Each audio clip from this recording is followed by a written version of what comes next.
Okay, so, but before we start, let us commit this time in prayer. Panginoon, maraming salamat po sa buhay na aming tinatamasa. Panginoon, yung buhay po na yung pinagkaloob ay hindi po yung buhay dito sa mundo, kundi yung buhay na makilala ka na aming nag-iisang Panginoon. Lord, we acknowledge, Father, that it is through your word, tanging sa salita mo po lamang,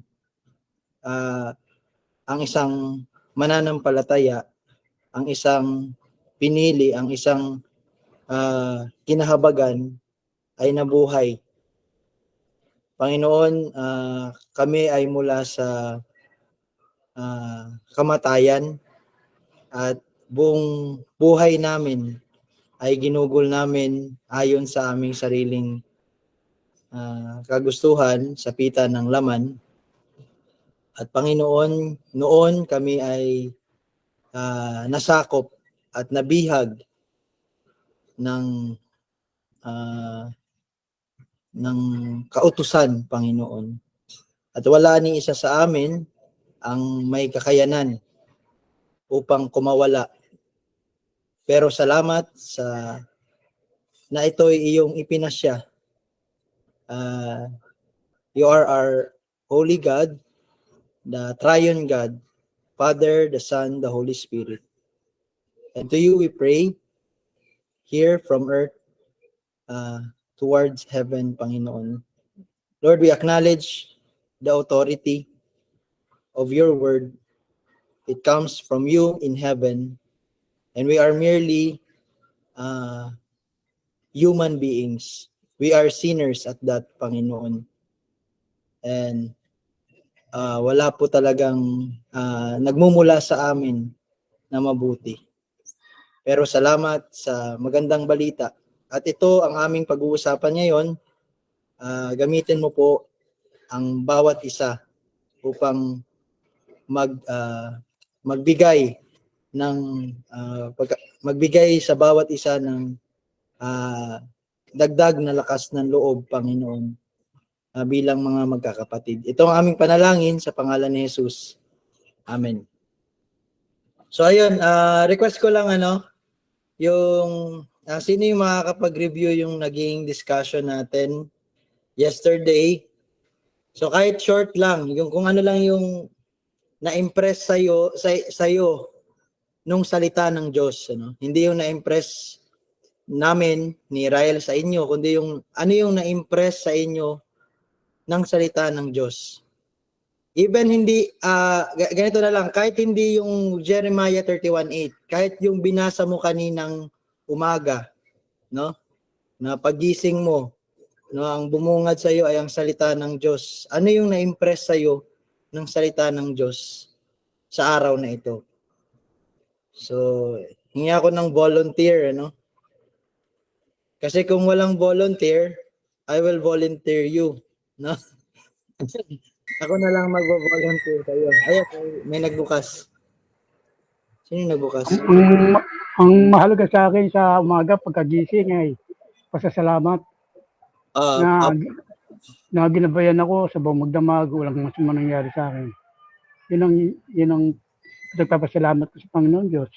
Tungkol naman kahapon, yung naging teksto natin kahapon, naukulan man to sa kalayaan, na tayo may kalayaan tayo kung anong pipili natin, kung tama o mali. Nasa atin na yan, kabubuti natin, nasa atin ikasasama natin, nasa tao. Kaya lang, hindi kasi tayong makasalanan, pero ang Diyos, binigyan tayo ng pagkakataon na magbago. Pinagkaloob niya tayo na magkaroon tayo ng repentance, at saka yung pinagkaloob niya yung anak niya na upang mamatay sa krus, alang-alang sa ating mga kasalanan, upang tayo mapatawad ng ating amang nasa langit. Yun lang. So, amen. Amen po, Lolo. Amen.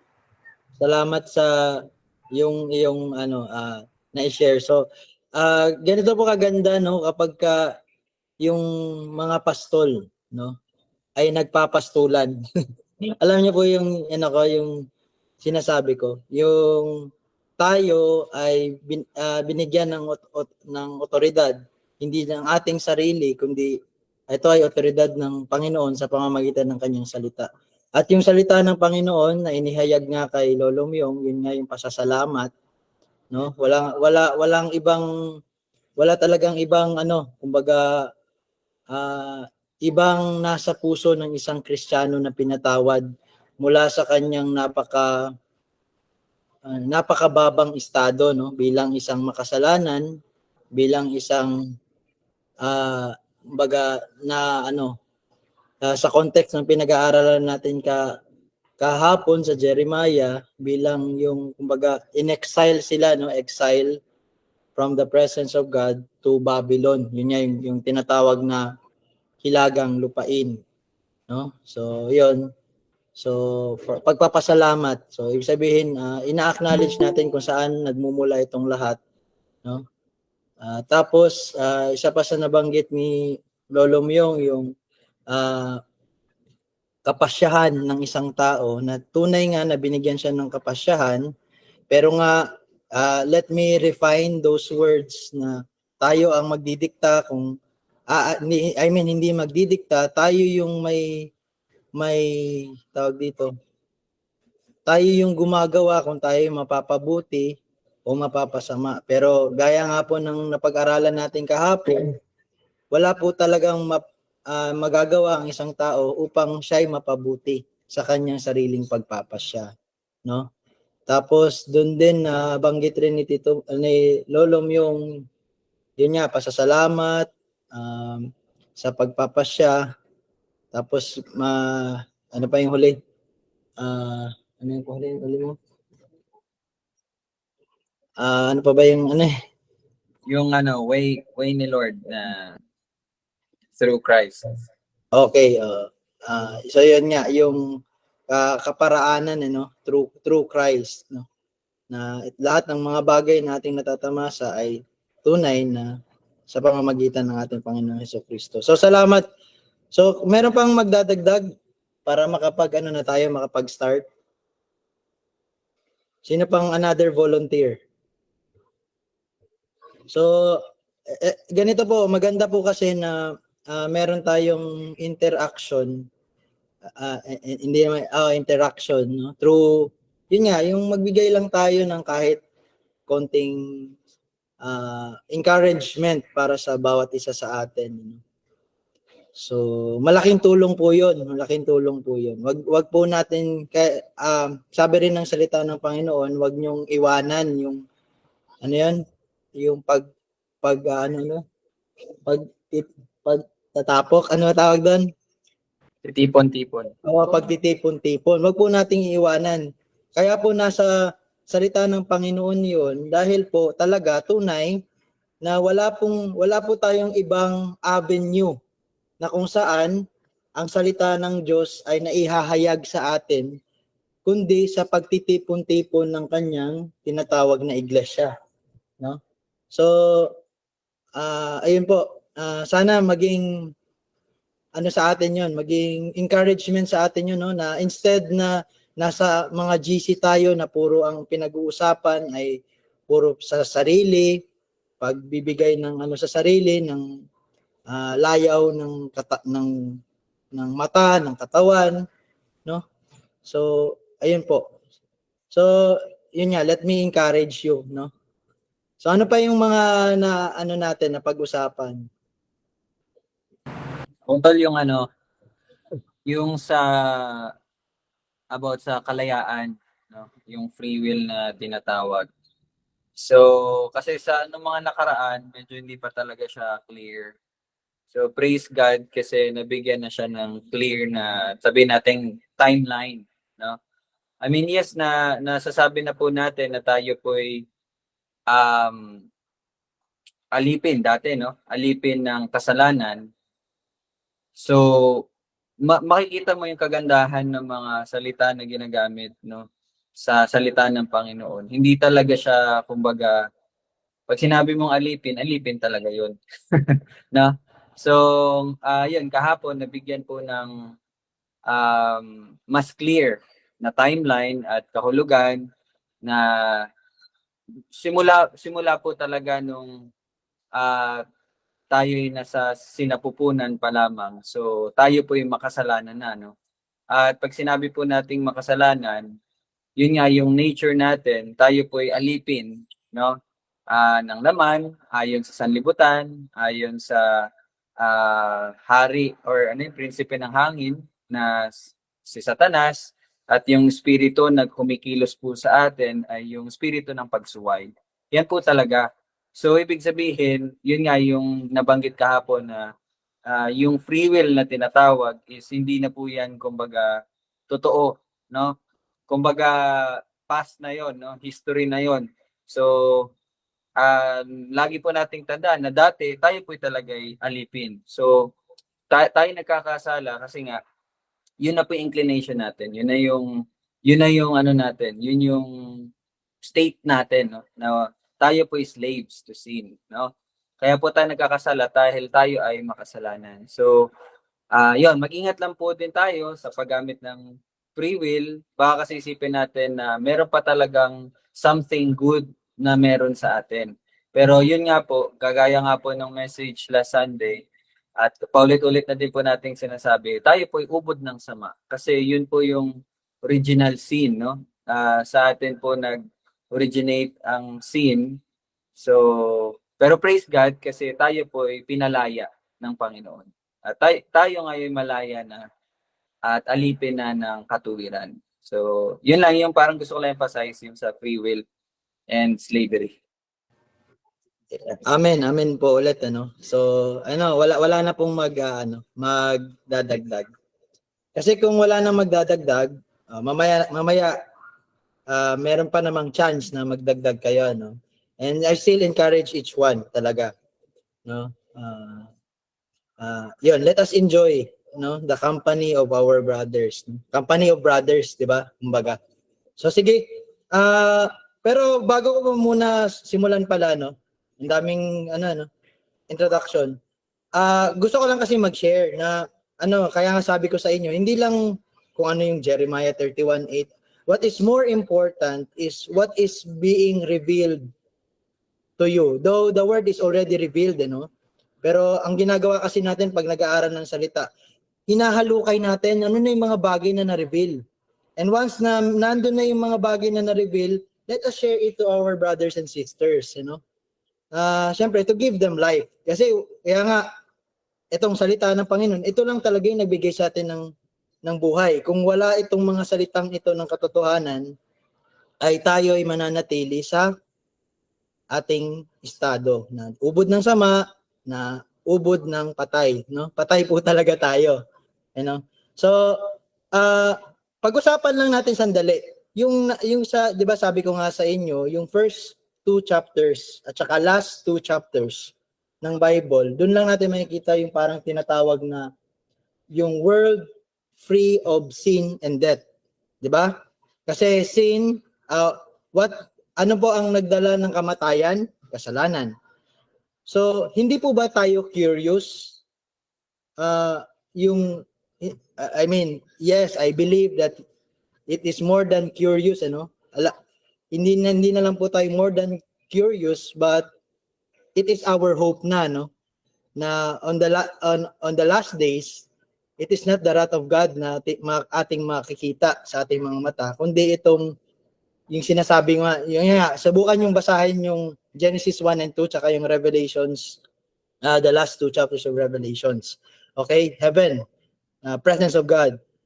So, itong nabasa ko sa Genesis 3, na to. So, hindi na to yung mundo na sinasabi ko sa inyo ngayon. Ito na yung mundo natin ngayon. No? Sabi ng Panginoon doon, sinabi ng Panginoong Diyos sa Genesis 3:22, sinabi ng Panginoong Diyos, tingnan nyo, yan, sige pakiano lang muna tol, tingnan nyo, ang tao'y naging parang isa sa atin, na nakakakilala ng mabuti at ng masama, at ngayon, baka iunat ang kanyang kamay, at pumitas din ng bunga ng punong kahoy ng buhay, tree of life po, no?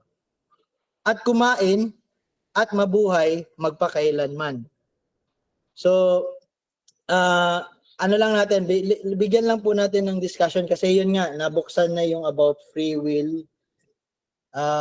Dito po, pinapakita, no, na yung free will nga na meron tayo, na meron ang tao noon, Adam and Eve, ay sa pagkakataong ito, na when they are fallen, wala na po, talaga na pong tinanggal na ng Panginoon sa tao.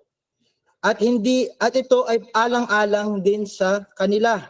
Kasi kung babasahin natin yung mga previous verses bago itong Genesis 3:22, makita natin yung mga sumpa, sinumpa ang yung hayop, no, yung sinumpa yung serpent, no, sinumpa yung babae sa panganganak, no, na ubod na masakit, at sinumpa yung yun nga, si Adan o yung sangkatauhan na habang buhay tayo ay ang gagawin natin, no? We will ano bang magandang yung tayo magsusumikap upang makakain, At yun lang, ganun lang po talaga yung buhay. Pagsusumikap para kumain, at pagkatapos mamamatay. No? Pagkatapos babalik sa kanyang pinagmulan. And by the way, kahit ganito po tayo kapopogi at kagaganda, we are dirt, no? Tayo lamang po ay mga hindi naman dumi, buhangin, Oo, mga buhangin. Buhangin, sa buhangin tayo ay abo nga, sa abo tayo ay nagmula at sa abo tayo ay babalik. So, dito, i-meditate lang natin sandali. Genesis 3:22, wala na po talaga yung kalayaan. Bakit? God, na merong sariling pagpapasya, at ang kanyang pagpapasya ay, sabi nga natin, soberanya, no? Ay, ito na ang sinabi niya. Baka iunat ang kanyang kamay at kumitas din sa bunga ng punong kahoy ng buhay. At kumain at mabuhay magpakailanman. 23, kaya't pinalayas siya ng Panginoong Diyos sa halamanan ng Eden upang kanyang bungkalin ang lupaing pinagkunan sa kanya.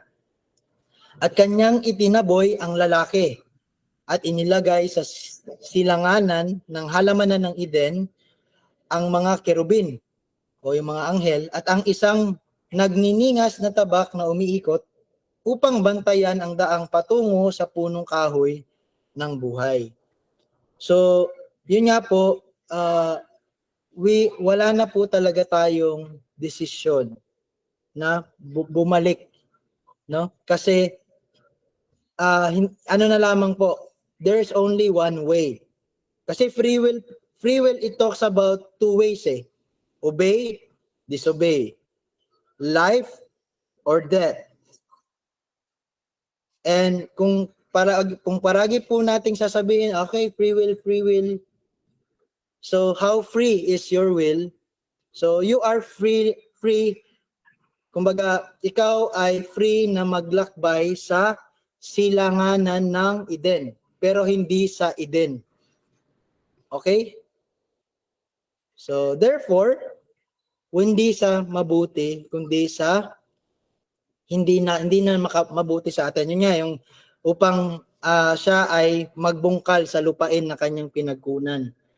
No? So, ganun na po yung ating, yun nga, kumbaga, we are slave na to the curse, no? Sa sumpa. No, tayo po ay mga isinumpa na ng Panginoon. Pero ang kagandahan lamang po sa buhay ng isang Kristiyano, yung salita ni Apostol Pablo sa 2 Corinthians, sa 5 verse 21, pakiano nga tol. Mas maganda kasi kung nakikita natin yung mga salita. 2 Corinthians 5:21, para sa ating kapakanan. Alam niyo po yung binasa natin kanina, ay para lang rin sa kapakanan. Hindi po nagdaramot ang Panginoon na tayo ay mabuhay. Iniingatan, ganun po, iningatan tayo ng Panginoon. No? Kasi kung tunay nga na walang pag-ibig ang Panginoon sa tao na nagkasala against him, hindi niya na po iingatan. Pero yung ginawa niyang pagtaboy sa tao na yun, di ba sabi niya, oy, baka unat niya yung kanyang kamay at abutin yung buhay, yung puno, yung prutas sa puno ng buhay. Actually, hindi po nagdadamot ang Panginoon. God is being gracious pa nga. Kasi ayaw nga ng Panginoon na sa ating fallen nature tayo ay mabuhay eternally. No? So, kaya nga po, ngayon ko naiintindihan yung Jeremiah, anong verse yun tol? Yung, for I know the plans I have for you, Jeremiah 29:11. 29:11. Ito pala yun. Pinlano ng Panginoon. At yung plano niya, He execute. No? Kinailangan niya munang alisin tayo sa hardin ng halamanan ng Eden. So, 5:21, para sa ating kapakanan, ginawa niyang may kasalanan siya. Ito, take note of the word siya. No? Hindi lang po yan, though it is a neutral pronoun, pero actually, it is not neutral, no? Kumbaga, he is he, no? We are talking about Christ. May kasalanan siya na hindi nakakakilala ng kasalanan. Upang sa kanya tayo maging katuwiran ng Diyos. And kung mababasa pa nga natin yung parang parallel verse rin ito, Galatians 3 ba yun, tol? Yung siya'y naging sumpa. 3:10 ba? 3:13? Kaya hanap na lang.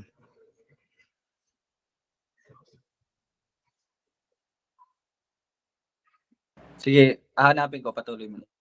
So yun, yun nga, he became sin, who knew no sin, you know? And he even became curse for us, no? Hindi lang niya ayun, 13 nga, tama, no? Tama ba bang? 13 tol.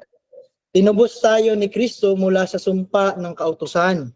Nang siya'y naging sumpa para sa atin, no? Siya'y naging sumpa para sa atin. Sapagkat nasusulat, sumpain ang bawat binibitay sa punong kahoy. So, sa totoo po talaga, ngayon po lang talaga natin naiintindihan yung salitang Christianity o Christianismo.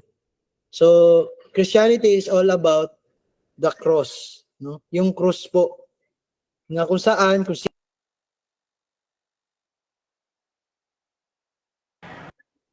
Nawala po sila. Hintayin lang po natin no, na bumalik.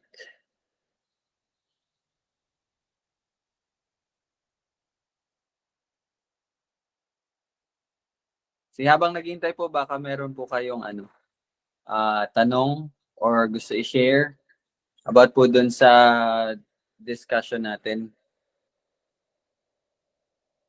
Naintindihan nyo rin po ba? Ang galing, no? Genesis 3:22. So ngayon natin mas nagiging na-appreciate pala no itong ginawa po ng Panginoon.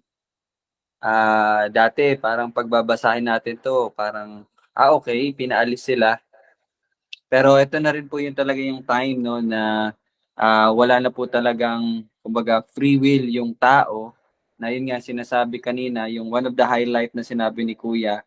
Pag sinabi kasi nating free will, two ways yon, no?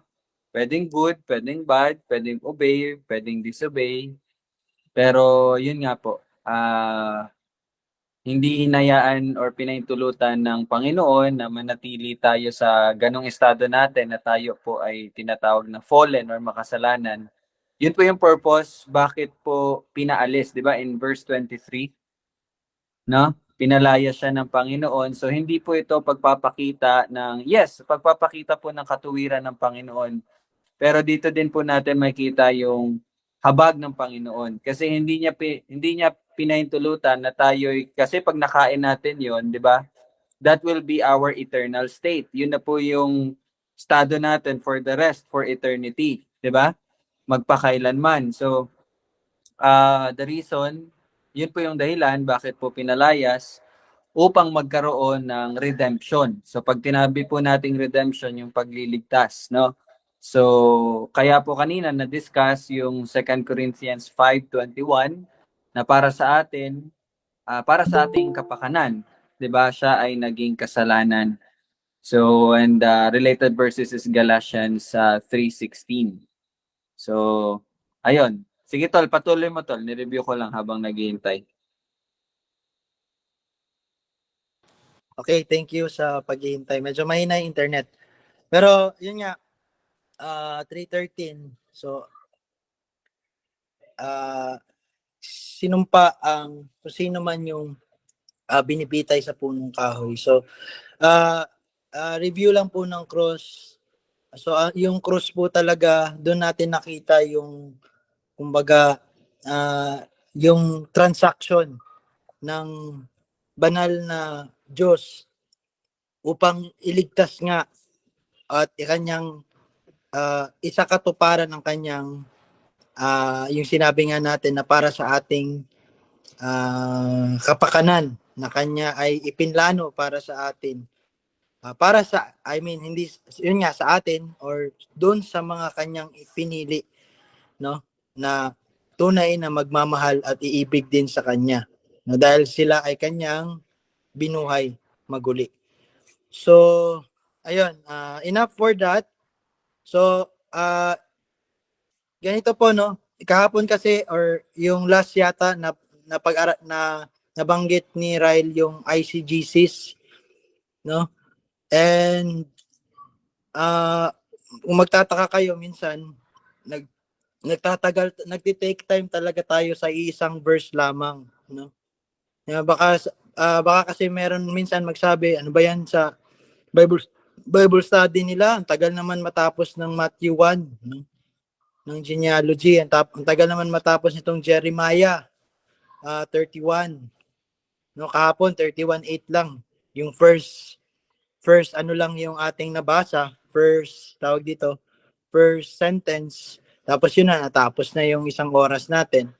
Pero ganun po yung ano ng exegesis, kasi nga po hindi mo pinipilit na bigyan ng kahulugan yung salita ng Panginoon. Ito ay pinahayag nga ng Panginoon sa pamamagitan ng kanyang salita, no? At ang kanyang salita ang magbibigay sa atin ng kalinawan sa lahat ng or pagpapahayag sa lahat ng misteryo. Na ngayon ay hindi na nagiging misteryo sa isang taong binuhay na ng Panginoon, no? Sila ay binigyan niya na ng pandinig, no? Binigyan niya ng sense. Ibig sabihin, when we have sense, meaning truly we are not dead. Because only dead people are nonsensical. Wala po silang sense. They are not nonsense. Yun po yung tunay na nonsense. Ay, nonsense naman yung pinag-uusapan niyo dyan. So, ngayon po, binibigyan po yung mga salita ng tunay na kahulugan niya, no? Just like, what is truly nonsense? Nonsense comes from being dead. Only those who have life have sense, no? So, if these things doesn't make sense sa iyo ngayon, kapatid, so repent, no? Repent. Kilalanin mo ang iyong sarili, no?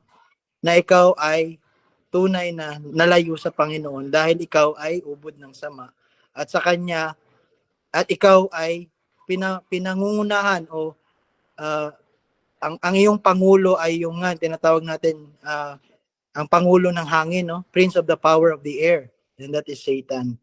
So sige, I think we can move on na sa 9, no? The promise is yung promise ay isa silang pulutong, ano? So hindi lang sila basta kakaunti. The promise is yung remnants is marami pa rin. Is a great ano pa rin siya, great company, no, sa terms ng NASB. So sige, basahin natin yung 9. Sige, Ate Jamie, pakiano nga ulit. Ikaw na taga-basa eh. Jeremiah chapter 31 verse 9. Sila'y darating na may iyakan at may mga pakiusap na papatnubayan ko silang pabalik. Palalakarin ko sila sa tabi ng mga batis ng tubig, sa matuwid na daan na hindi nila katisuran, sapagkat ako'y ama sa Israel at ang Ephraim ang aking panganay. Okay, so I think ito na yung magiging last verse natin. No?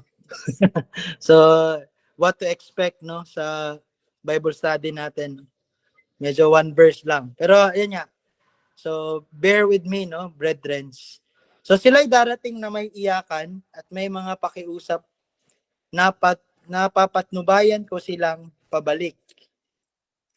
So, dito lang muna tayo. Ito yung pag-usapan natin. Ano yung nakuha nyo dito? No? Hindi ko po tinatanong kung ano to para sa inyo.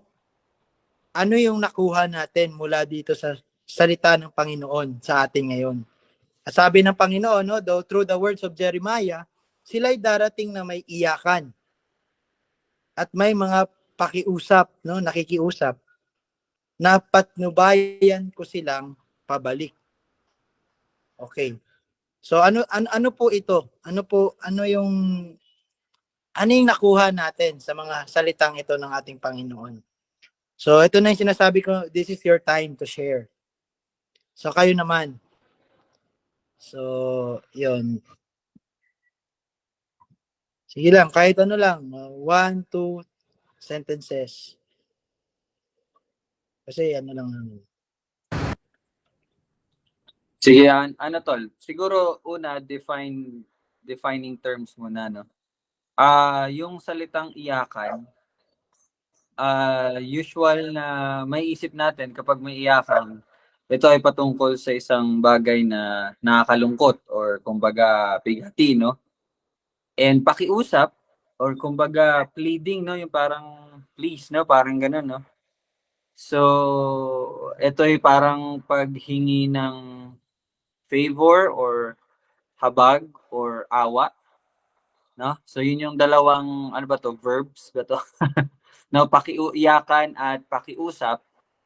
So makita natin dito parang pinapakita yung ano ba yung imagery or ano yung parang itsura ng pagbabalik. Kasi nga ang promise ni Lord dito is yung pagbabalik. And we know na kumbaga itong pagbabalik na ito is yung patungkol to sa pagliligtas, no, ng Panginoon sa kanyang mga yung remnant, no, yung ano tawag dito, yung mga nabilin. Ano yan? Sa Tagalog? Nalabi. Nalabi, no. Nabilin, no. So, sila'y darating na may iyakan at may mga pakiusap. Napapatnubayan ko silang pabalik. So, somehow magbibigay ito sa atin ng ano ba to? Parang positive siya, no? Na kasi, 'di ba? Darating sila na may iyakan at pakiusap. Well, again, pag sinabi nating iyakan at pakiusap, ito'y parang patungkol sa isang negative na bagay. Pero dito, sa ganong paraan sila ipapatnubayan ko silang pabalik. So somehow positive yung parang pinapakita dito sa iyakan at pakiusap. So ikaw na mag-explain to. So, doon ako kinakabahan sa pag-i-explain. So, ayan, praise God, no? So, yun nga, sinabi sa atin ng Panginoon na sa kanilang pagdating ay may iyakan. So, yung verb nga na iyakan, actually, yun po talaga yung tinutumbok rin dito. No? Bakit po may iyakan? No? Bakit malungkot? Na supposedly sila ay magbabalik eh. Pero bakit may iyakan? Kasi weeping is talagang lungkot eh. Sa translation ni NASB, weeping. So ang naiisip ko dito yung impyerno, no? place where there will be weeping and gnashing of teeth. Pero though wala naman na yung gnashing of teeth, wala naman yung galit, pero may iyakan. Okay, so ano yung pinapakita nito? Ayun, muntikan ko naman sabihin, ano to para sa inyo, no? Ano yung sinasabi dito? Ano yung sinasabi ng Panginoon dito? Are we accepted? Are we already exempted? Ay, yun yan. Medyo nagkakamali na naman po tayo. Sorry po, no? Ang pinag-uusapan po dito ay yung Israel. Okay. So, gawin nating mas grammatical, mas, tawag dito. Ano yung tawag dito? Yung, hindi fantasy, I mean, yun nga, hindi eisegesis but exegesis. So, in context pa rin, ano? This is the people of God, no? People of God, Israel, no? Israel, from the line of Abraham, Isaac, and Jacob. Yun nga si Israel. So to explain, ano? So may iyakan para sa akin, anak, para sa akin na naman, ano? Yung iyakan is about yung tinatawag nga natin na repentance. Okay? Kumbaga, ano bang nangyayari sa tao doon sa point ng life niya or sa stage ng buhay niya na kanyang natamasa yung repentance. Hindi, ibig ko sabihin po, natamasa, hindi niya po yun ginawa mula sa kanya, no? Natamasa niya, sabihin na experience niya, no? Yung repentance. So, repentance simply is acknowledging all the bad things. Okay?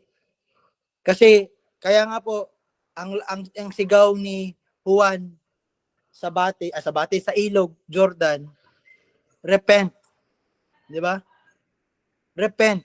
Magsisi kayo. So iyakan dito is more of a pagsisisi. Nagsisisi. And truly, sabi nga ni Ral, pag ang tao nagsisisi, it is not a bad thing. Hindi po yun kalunos-lunos. Ang kalunos-lunos, pag hindi ka dumako sa lugar ng pagsisisi or the place of repentance. No? Pag hindi ka dumako sa place of repentance, meaning, hindi talaga ikaw pabalik. Wala kang babalikan, di ba? Yun nga, inumpisa natin yung pag-aaral natin sa Hardin ng Eden. At ngayon, yung setting is hindi na po sa Eden. Sa silanganan po, east of Eden na po ang pinag-uusapan natin. So wala na po tayo sa Eden, no? So una yung timeline. Ngayon yung geography natin. Wala na po tayo sa Eden. And even this movement, yun nga, exegesis na ang gagamitin natin, no? Yung movement nito is from Babylonia, from one geographical site north of Israel. And now coming back to Israel, to the promised land, to Canaan, di ba? So, totoo, natumbok nga na itong 9 is a celebration. It is not iyakan na wala ang kalunos-lunos. Yun yung sinabi ko nga sa inyo, no? Na impyerno. A place where there will be weeping and gnashing of teeth. And this is weeping na, kumbaga, even Christians are not accepted of itong sorrow. Kaya nga, di ba, maraming beses natin na pag-usapan yung divine sorrow tsaka yung worldly sorrow. So para sa akin, it talks about that. I hope you will agree. Kung merong hindi nag-agree, pwede nyo namang sabihin ngayon. So this is a discussion for us. So yun. Okay, sige tol.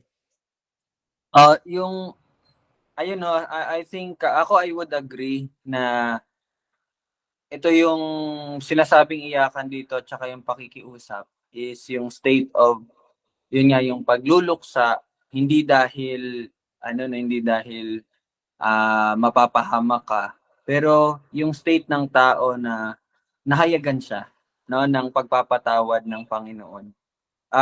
Sabi nga no, ah ang isang tunay na Kristiyano hindi yan makakaramdam ng parang sabi doon, yung mga reformers na yung mga kapatid natin no, mga elders natin din. Diba sinasabi nila na ang isang tunay na Kristiyano habang lumalago siya, nagmamature siya sa kanyang relationship with the Lord, mas lalo niyang maintindihan kung gaano siya kasamang tao. No? Na which is very opposite sa kung ano man yung inaano ng mundo, tinuturo ng mundo na ikaw kapag Kristiyano ka, mas magiging banal ka. I mean yes, that is true somehow, pero yung way of thinking ba na mas mas lalo mong nakikilala ang Panginoon, mas nakikita mo yung estado mo na ikaw ay sobrang sama at hindi mo talaga kaya. And to the point, dahil doon, darating ka sa punto ng pag-iyak. Darating ka sa punto ng pakikiusap sa Panginoon. Kasi alam mo na tanging siya lang ang makakapagligtas sa'yo. Kumbaga, doon mo makikita na napaka-kawawa mong tao ba. No? So pero again, hindi na siya yung iyak dahil sa patungong kapahamakan, but iyak siya na kumbaga hindi ko rin masasabi na tears of joy, no? Baka magkamali tayo sabihin tears of joy yan, hindi. I mean somehow yes, okay, I mean pwede, pero ang pinapakita dito talaga yung parang alam mo yun yung Lord, sorry, you're very sorry, no? Dahil sa mga nagawa mo at alam mong nakikita mo yung kabanalan ng Panginoon at yung kasamaan mo. And that would lead the person to repentance. Gaya nga ng sa 2 Corinthians 7:10, di ba? No? Ang godly sorrow will result into repentance. So yun yung tunay na pagtalikod na galing sa Diyos. At yun lang talaga ang makakaligtas na sorrow, no? I mean, yun kasi galing yun sa Diyos, hindi yun galing sa tao. So yun yung parang naalala ko din dito tol sa ano. So I would agree. Yes, amen. So, I think everybody agrees, in the Lord na sinabi niya, yun nga, godly sorrow results to repentance. So, yun nga, yung repentance talaga dito. So, napakaganda po talaga na baga maisakatuparan talaga yung plano ng Panginoon. No? Repentance, and then the rest is sabi nga ni Lolo Myong kanina, yung pagpapasalamat na lang, pagpapasalamat na lang sa mga kanyang ginawa. Kaya nga po babalik tayo doon sa yung monergism, no? Na lahat po talaga ay ginawa lang ng Panginoon. At tayo ay mga kumbaga may tawag yun dito sa modern times yung asa lang tayo eh. Our hope is in the Lord. Asa lang po talaga tayo. Hindi po tayo nagmamagaling kahit na ganun po yung tinatapon sa atin o binabato sa atin ng mundo. Hindi po pagmamagaling ito, no? Bagkus ito po ay pagkilala lamang na tayo ay nakaasa sa Kanya. Na siya ay papatnubay, no? Yung word na patnubay, again, pwede natin tong i-quote sa yung leadership, yung pastoral, yung authority, yun nga yung pinagdebatehan namin ng isa kong kakilala, no? So again, it is authority from the chief shepherd, and that is Jesus Christ. That is our Lord, no?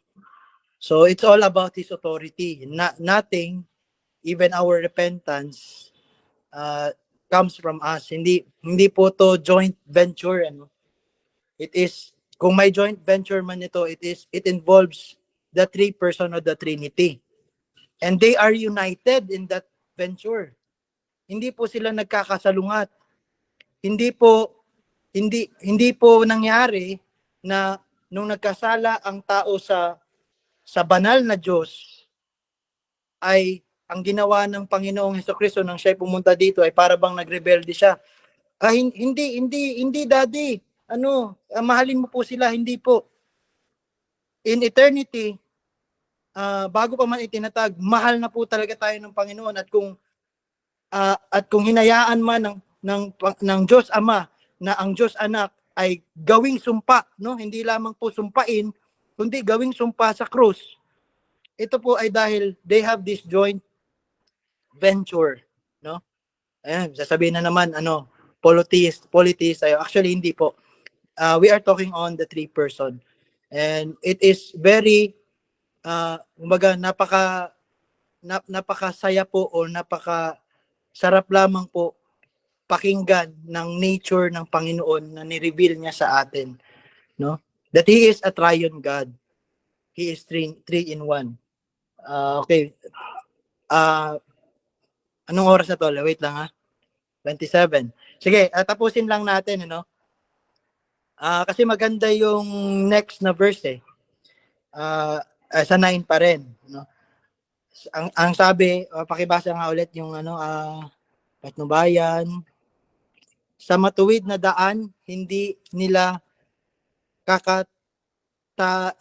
kakatisuran sapagkat ako'y ama sa Israel at ang Ephraim ang aking panganay. So again, ito naman yung next natin na pag-uusapan, So, daan. So, meron naman po talagang daan ang isang Kristiyano, no? There's only one Via de la Rosa, no? Alam niya ni Rahel kasi alam ko to, disipulo to ni R.C. Sproul. Kumbaga, kung maliligtas man tayo, di ba, ang galing-galing pa natin noon we profess that we are Christian, tatalon-talon pa tayo sa every Friday, one way, Jesus, you're the only one that I could live for. Woo! Party! Di ba? Okay, pero actually, there is truth in that words. Pero let me tell you that Satan, he also is lingering sa truth. Kasi yun ang pinakamagandang pinakamagandang hungyango no?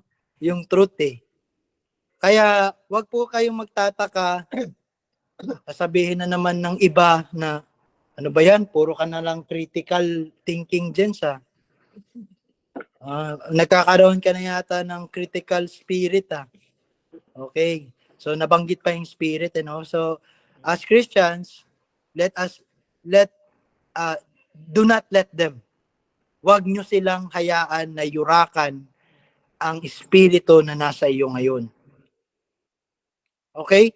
Basahin nyo ulit 2 Corinthians 5:17-21. And you will surely understand that the ministry of reconciliation is nasa atin na po. And lahat ng ginagawa natin ay para na lamang po kay Kristo.